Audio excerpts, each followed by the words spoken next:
গরুর চামড়া per square feet আমরা 60 টাকা করে লবণযুক্ত চামড়া ঢাকায় কিনবো। তার মানে হলো যে আমরা ন্যূনতম একটা চামড়া কিনবো 1200 টাকায়, ঢাকার চামড়া 1200 টাকায় লবণযুক্ত চামড়া আমরা এবছর কিনবো। আমরা ঢাকার বাইরে চামড়া 1000 টাকা করে আমরা লবণযুক্ত চামড়া আমরা কিনবো। যে প্রাইস আমাদের ট্যানারি অ্যাসোসিয়েশন দিবে সেটা হলো একেবারে সবকিছু সঠিকভাবে হলে একটা চামড়ায় যদি একটা পোচ লেগে যায় তখন কিন্তু আর চামড়ার সেই দামটা থাকে না। তো এই সবগুলা বিচার বিশ্লেষণ করে আমরা চেষ্টা করেছি যে অন্তত পক্ষে একটা ন্যূনতম যৌক্তিক মূল্য ঠিক করে দিতে। আমরা সবসময় যারা অংশীদার, যারা এই স্টেক হোল্ডার, তাদেরকেই আমরা আলোচনা করে তাদেরকেই অনুরোধ করি।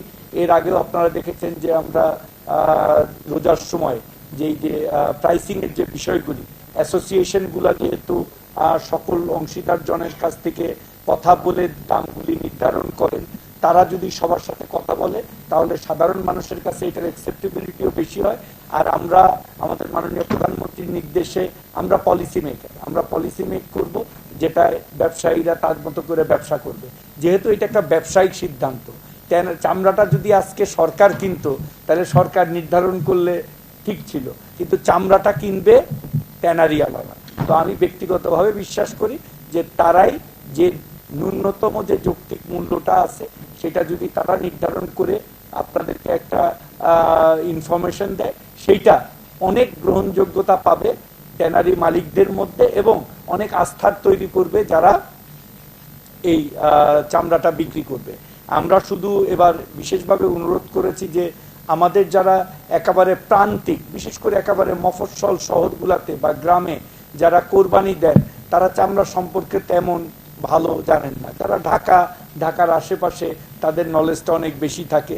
এবং এইখানে মানে খুব ইম্পর্টেন্ট ব্যাপারটা হলো চামড়াটা কিভাবে একেবারে জব দেওয়ার পরে থেকে চামড়াটা কিভাবে গরুর মানে ইয়ের থেকে ছাড়াবে এবং তারপরে কত দ্রুত লবণ দিয়ে সংরক্ষণ করবে, চামড়ার দামটা আসলে কিন্তু তার উপরে নির্ভর করে।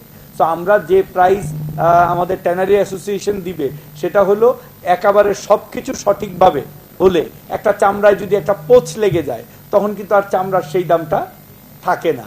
সো এই সবগুলা বিচার বিশ্লেষণ করেই আমরা চেষ্টা করেছি যে অন্তত পক্ষে একটা ন্যূনতম যৌক্তিক মূল্য ঠিক করে দিতে। আপনারা জানেন যে গত বছর এই দাম ঢাকায় ছিল 50 থেকে 55 টাকা এবং ঢাকার বাইরে ছিল 45 থেকে 48 টাকা, এটা প্রতি বর্গ ফুট লবণ দেওয়া চামড়া। তো এবারের মূল্যটা ওনাদের নির্ধারণ করতে বলেছে। শুধু আমরা একটা নতুন জিনিস এবার ওনাদেরকে অনুরোধ করেছি যে অনেকে স্কোয়ার ফিট বুঝে না। আপনারাও যখন টিভি মানে সাংবাদিকরা নিউজ করেন দেখা যায় যে বিভিন্ন জন বিভিন্নভাবে নিউজ করেন। তা আমরা যে ছোট যে গরুগুলি নর্মালি যে গরুগুলি বেশি কোরবানি হয় অ্যারাউন্ড 1 লাখ টাকার মধ্যে যেগুলো হয় সেগুলার আমি ওনাদেরকে জিজ্ঞেস করেছি, ওনারা বলেছেন যে অ্যারাউন্ড 20 স্কোয়ার ফিট, 18 থেকে 22 মানে 20 স্কোয়ার ফিটের মতো একটা গরুর চামড়া হয়, ছোট চামড়া যেটাকে আমরা বলি। সো এবার আমরা এই পার স্কোয়ার ফিটের সাথে সাথে ওই গরুর একটা ন্যূনতম চামড়ার মূল্য লবণযুক্ত কত হবে সেটা ওনাদেরকে আমরা উল্লেখ করার জন্য আমরা বলেছি। যেহেতু আবারও বলি, যেহেতু চামড়াটা কিনবেন ট্যানারি অ্যাসোসিয়েশন, সরকার কিনবে না, আমি ব্যক্তিগতভাবে মনে করি আমার মন্ত্রণালয়ের বাকি সবাই আমরা একমত। যদিও ওনারা চান যে সরকারি পর্যায়ে বেঁধে দেওয়া হোক, আমরা এটাই না, ওনাদের রেকমেন্ডেশন অনুযায়ী আমরা আমাদের মতো করে আমরা একটা নীতিমালা অনুযায়ী সচিব মহোদয় কাগজ দিয়ে দিবে। বাট এই ঘোষণাটা আমি মনে করি যে ট্যানারি অ্যাসোসিয়েশনের প্রেসিডেন্ট ওনার অংশীদার জনের মাধ্যমে এটার ঘোষণাটা দিবে। তারপরে যদি আপনাদের কোনো প্রশ্ন থাকে সেই প্রশ্ন আমরা নিব। আমি ট্যানারি অ্যাসোসিয়েশনের প্রেসিডেন্ট শাহিন ভাই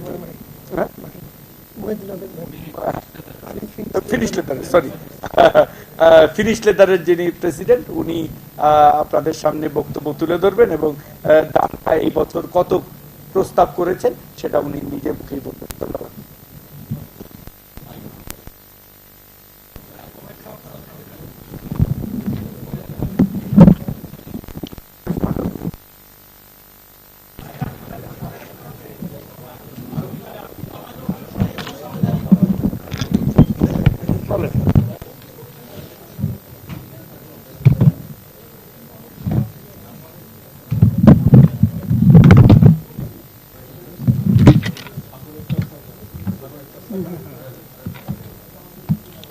আসসালামু আলাইকুম।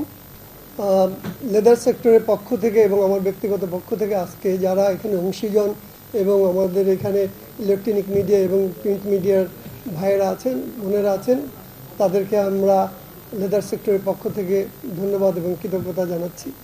আমরা একটা বহুত ক্রান্তিকাল সময় পাস করছি, আপনারা সকলেই জানেন। আমাদের বিগত বছরগুলোতে মাননীয় প্রতিমন্ত্রীর মুখ থেকেও শুনেছেন, নন কমপ্লায়েন্সের কারণে আমাদেরকে প্রায় 15 থেকে 20% কম দামে আমাদেরকে চামড়া বিক্রি করতে হয় বহির্বিশ্বে। সেক্ষেত্রে আমাদের গত 5 বছর যাবৎ আমাদের পুঁজি আমরা সব খোয়া ফেলেছি। আমাদের পুঁজি বলতে গেলে জিরো এখন, যেহেতু প্রতি বছরই 15 থেকে 20% লস করে বিক্রি করছে। তারপরেও এখানে আসন্ন কুরবানি, এই কুরবানিতে পার্টিসিপেট করা কিংবা জনগণের সাথে সম্পৃক্ত হতে হওয়া, এটা অ্যাসোসিয়েশনের একটা নৈতিক দায়িত্ব এবং কর্তব্য। আমরা জানি যে কুরবানির দুটো দিক আছে। একটা হলো গিয়ে কুরবানির মাংস বিতরণ করা গরিব মানুষের কাছে, এটা একটা ধর্মীয় দায়িত্ব। পাশাপাশি আরেকটা ধর্মীয় দায়িত্ব আছে, সেটা হলো যে কুরবানির চামড়াটাকে একেবারে ভালোভাবে সংরক্ষণ করা। কারণ এটার দুটো দিক আছে।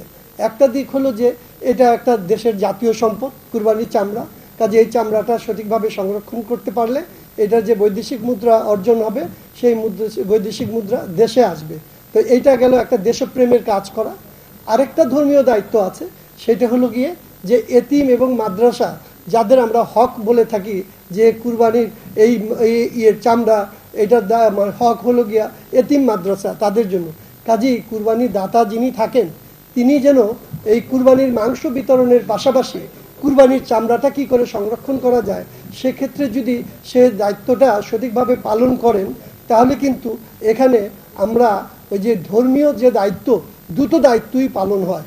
সেক্ষেত্রে আমরা মাননীয় প্রতিমন্ত্রীকে একটা রিকোয়েস্ট করেছি যে কুরবানির হাটে যখন সে কুরবানির গরু কিনবে, হাসিল দেওয়ার পাশাপাশি সেখানে যদি পর্যাপ্ত লবণের ব্যবস্থা থাকে, কিংবা ওই যে মসজিদ এবং মাদ্রাসাতে পর্যাপ্ত লবণের ব্যবস্থা থাকে, তাহলে চামড়াটা সঠিকভাবে সংরক্ষিত হবে। তো মনে রাখতে হবে, এই গরমের এই মরশুমে 3 থেকে 4 ঘন্টার মধ্যে লবণ না দিতে পারলে ব্যাকটেরিয়ার যে পচন ধরবে, সেই পচনে প্রায় 40% চামড়াই নষ্ট হয়ে যাবে। তখন আর ট্যানারি মালিকরা চামড়ার দামই দেবে কি? 40% তার পুঁজি তো খোয়া ফেলবে। কাজে চামড়াটাকে বাঁচানো হলো এই মুহূর্তে আমাদের হলো গিয়া SOS এর মতো সবচেয়ে বড় দায়িত্ব এবং কর্তব্য। কাজে এই চামড়াটা বাঁচানোর জন্য আমরা সচেষ্ট হব। পাশাপাশি আমরা ওই আমাদের সার্বিক বিশ্লেষণ করে আমরা যেটা দেখেছি, যে আমরা আমাদের যে দায়িত্ব এবং কর্তব্য, মানুষের পাশে দাঁড়ানো, সমাজের পাশে দাঁড়ানো, এতিম এবং মাদ্রাসা তাদেরকে প্রোটেক্ট করা, সেইটা দায়িত্ব মাথায় রেখে আমরা যদিও লস করছি, তারপরও আমাদের সমগ্র ট্যানারি সেক্টরের সমগ্র অ্যাসোসিয়েশনের আমরা সদস্য, আমরা মানুষের সাথে সম্পৃক্ততা বাড়াতে চাই। আমাদের যে একটা ব্যাড ইমেজ আছে, সেই ইমেজ আমরা কাটাতে চাই। সেইটা কাটানোর জন্য আমরা সকলে মিলে মাননীয় প্রতিমন্ত্রীর সাথে আলাপ আলোচনা করে চামড়ার দামটা আমরা এবছর নির্ধারণ করেছি এরকম, যে গরুর চামড়া পার স্কোয়ার ফিট আমরা 60 টাকা করে লবণযুক্ত চামড়া ঢাকায় কিনবো। তার মানে হলো যে আমরা ন্যূনতম একটা চামড়া কিনবো 1200 টাকায়, ঢাকার চামড়া 1200 টাকায় লবণযুক্ত চামড়া আমরা এবছর কিনবো। আমরা ঢাকার বাইরে চামড়া 1000 টাকা করে আমরা লবণযুক্ত চামড়া আমরা কিনবো। সাইমেন্টেনিয়াসলি আমরা ছাগলের দামও আমরা সেই একই রকমের আমরা নির্ধারণ করবো। ওটা কত বললাম আমরা? ছাগলের দামটা আমরা কত হলো? আমরা ওটা খাসি আমরা 20 থেকে 25 টাকার মধ্যে, 25 টাকার মধ্যে কিনবো। 18 টাকা থেকে 20 টাকার মধ্যে আমরা ছাগলের চামড়াটা কিনবো, এই লবণযুক্ত। তো এই হলো গিয়া, এটা আমাদের একটা মনে করি যে এটাতে আমাদের আর্থিক লস হওয়ার সম্ভাবনা আছে যদি আমরা নন কমপ্লায়েন্স থেকে বের হয়ে না আসতে পারি। যদিও মাননীয় প্রতিমন্ত্রী আমাদেরকে সর্বাত্মক সহযোগিতা করছেন যেন কমপ্লায়েন্সটা সাভারে হয়ে যায়, এবং আমরা যেন চাই যেন আমরা আজকে যদি কমপ্লায়েন্স হতো, আমরা মিনিমাম এই চামড়ার দাম আমরা অনেক বাড়িয়ে দিতে পারতাম।